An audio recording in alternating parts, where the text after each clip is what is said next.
ਪਹਿਲਾਂ ਸਮੇਂ ਜਲਦੀ ਫਰਕ ਆ ਗਿਆ ਇੱਥੇ ਇੱਥੇ ਕਰਨੇ ਤੇ ਇੱਥੇ ਕਰਨੇ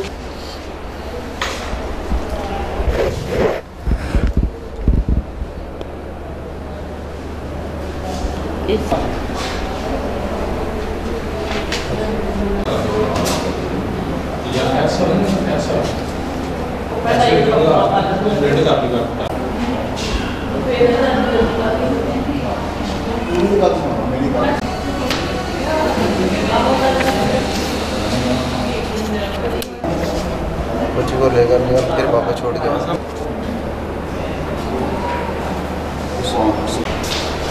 नहीं मैं कर नहीं